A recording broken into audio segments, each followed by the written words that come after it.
Hello buddy, Senior Engineer, MBA and investor, and in today's video I want to talk about the New York Times covering CRISPR. This is huge, this is big for a couple of reasons. First of all, the New York Times is no jokes.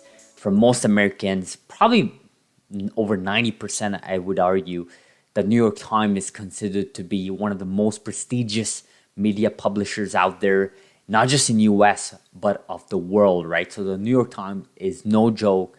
It's still a form of legacy media, but everything they've done in the past, they hold some sort of credibility there. And I think, like I said, over 90% of the people would agree with that statement. And obviously here they're covering CRISPR, 10 years on, learning to rewrite the code of life, talking about how the genome editing technology has changed the way we see medicine, the way we talk about healthcare, and of course, the ethics involved in the whole sphere, in the whole world of genome editing.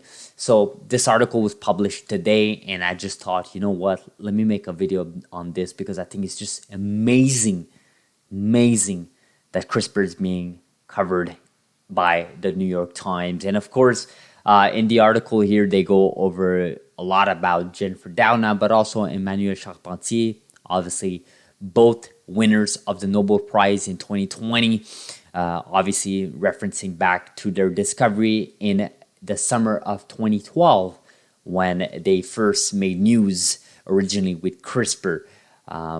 So obviously they're going with the CRISPR history here, why it's so efficient about targeting the right gene, binding and then cutting it, and then of course repairing and editing the DNA. Of course, this is using CRISPR-Cas9. They're not talking about specifically base editors or prime editors, but it's amazing here that they're going over the history, obviously putting a nice picture of Jennifer Doudna and Dr. Charpentier as well. So going over the article, talking a little bit the history, the race between Dr. Zhang and his lab and these two Nobel Prize winners.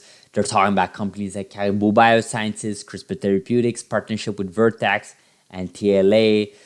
So I think this article does a really good job. I think it gives coverage about the history, but also talking about the current landscape, more or less. I think it's doing an amazing job here. They're also talking about how CRISPR Therapeutics and Vertex are planning to submit for FDA approval by the end of this year. So I really think this is amazing. The New York Times, I think they nailed it here. I really appreciate that they were able to cover a technology like CRISPR, knowing that the New York Times is one of those legacy media publishers, but they did, in my opinion, a service to all individuals in this space, not just investors, but like scientists like Dr. Zhang, scientists like Dr. Liu, who's mentioned in this article. Actually, Dr. Liu said, genome editing CRISPR is not coming. It's already here, right? So they're obviously making reference that we're already in this revolution, right?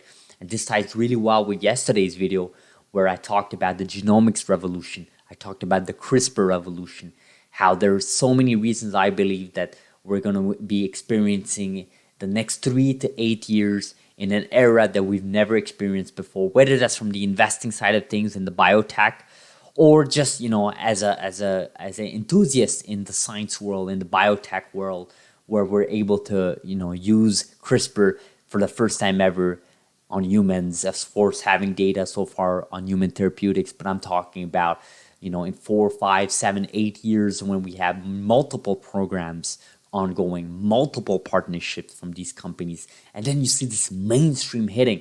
Some would argue that we started hitting the mainstream, right? We have the New Yorker Post covering CRISPR. We have the New York Times here covering CRISPR.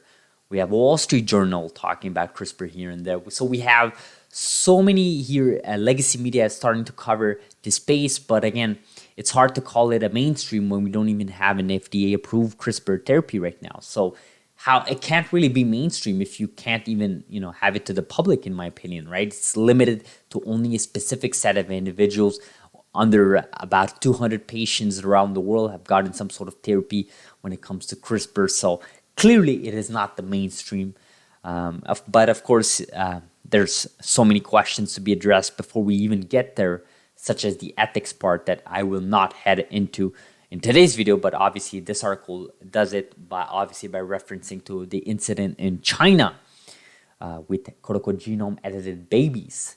Again, just want to remind our viewers that when you have these sickle cell disease potential cure like from CTX001 or hexacell or NTLA's 2001 ATTR disease, that does not affect the germline, right? You cure the individual potentially, but that does not mean that they're, that if they end up having children, that their children may not be potentially carrying those type of DNA, those type of gene that can obviously output to a noticeable disease in their body, in their human body. So that, just as a reminder, that any of these programs that will be potentially FDA approved from next year and so onwards, this does not affect germline, right? This does not affect, the ability for future generation not to have those diseases.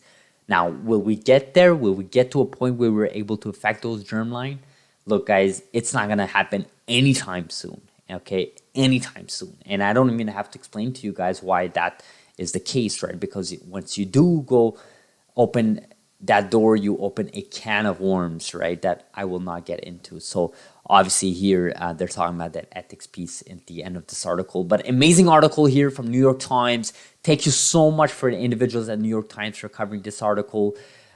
For covering CRISPR as a technology, talking about the history, but also about the current times, whether that's from Dr. Zhang and Dr. Liu's labs, or of course the current CRISPR companies like Caribou, CRISPR Therapeutics, NTLA, Beam Therapeutics, and so on. So thank you so much, guys, for watching. Let me know in the comments below what you guys think about the New York Times here covering CRISPR. Title has CRISPR, 10 years on, learning to rewrite the code of life. Thank you so much for watching. Like this video if you found value. Subscribe if you're not. I'll see you guys in the next video. Thank you.